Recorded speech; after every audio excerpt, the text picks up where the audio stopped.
हाँ, लड़की के पिता ने कहा ठीक है, अब हम आपको गाड़ी देंगे। गाड़ी देने का कह दिया। व्यवस्था थी नहीं, रातों रात, देखिए सच घटना बोल रहा हूं मैं आपको, ऐसा जमाने में होता है।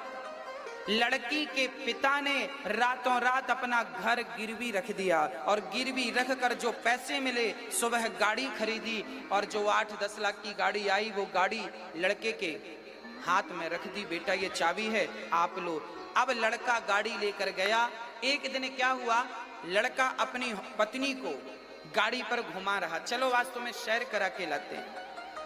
लड़का गाड़ी चला रहा है और पत्नी बाजू में बैठी है।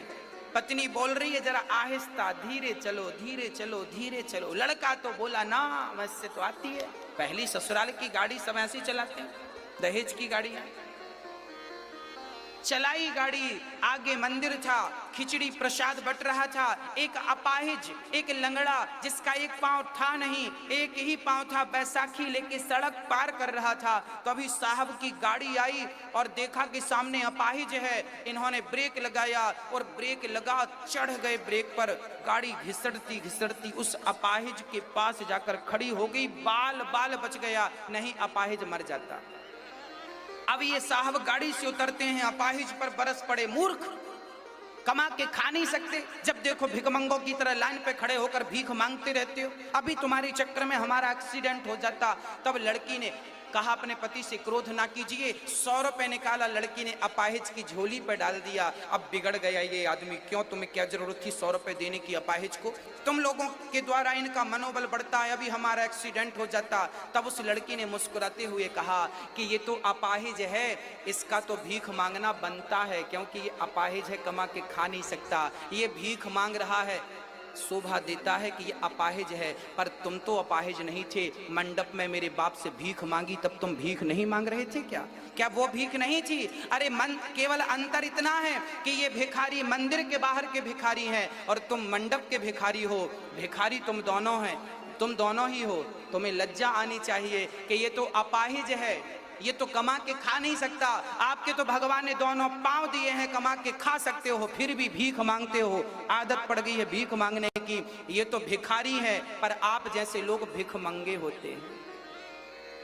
प्रिय भक्तों याद रखिएगा, मंदिर के बाहर जो लोग बैठे भीख मांग रहे हैं वो भिखारी हैं, और जो दहेज मांग रहे हैं ये भीख मंगे हैं। अब आप अपने आप से पूछिए, क्या आपने दहेज लिया है? यदि दहेज लिया है, मांगा है, लड़की के पिता अपनी मर्जी से दे दें तो कोई बात नहीं, पर आपने मांगा है तो अपनी खोपड़ी में लिख लो कि तुम बहुत बड़े भिखमंगे हो।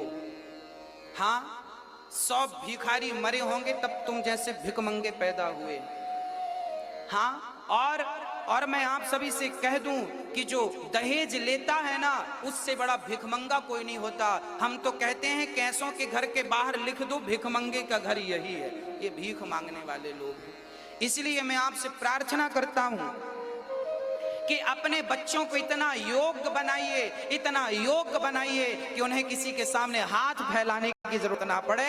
यदि कार चाहिए, जो संपत्ति संपदा चाहिए, आप अपने बल से, अपनी योग्यता से, अपनी काबिलियत से उसे बनाएं, उसे पाएं, ना कि आप भीख मांगे किसी के सामने झोली फैलाएं। अपने बच्चों को इतना काबिल बनाना, मेरी माँ और मेरे भाई, इतना काबिल बनाना कि आपके बच्चों को किसी के सामने भीख ना मांगना पड़े। हमारे संत कह गए हैं, मांगे से मरना भला, मत मांगो कोई भीख, और बिन मांगे मोती मिले, यह सतगुरु की सीख। मांगे से अच्छा है मर जाना, पर भीख मत मांगना।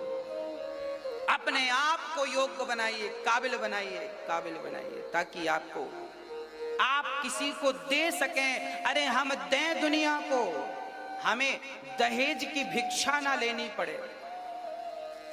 हाँ, दहेज मांगना कितना बड़ा पाप है, लोग ये पाप करते हैं, इसलिए आप ये गलती ना करना। और जो बच्चे कथा सुन रहे हैं, आप भी कसम खा लीजिए कि आप भी बड़े होकर दहेज नहीं लेंगे, बिना दहेज के विवाह करेंगे। हाँ, योग्य स्त्री हो, योग्य पत्नी हो, योग्य लड़की हो, शादी कर लीजिए, पैसों को देखकर मत कीजिएगा। हाँ,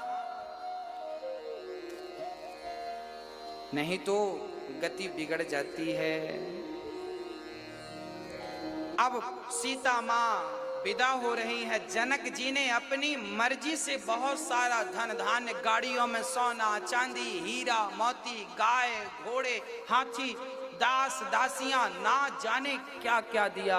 और दशरथ जी जब लेकर चले, श्री दशरथ जी महाराज राम को लेकर चले हैं। अब राम जी पहुंच गए अयोध्या, और जैसे ही अयोध्या पहुंचे हैं, यहाँ से बाल कांड पूरा हुआ और अयोध्या कांड चालू हो गया।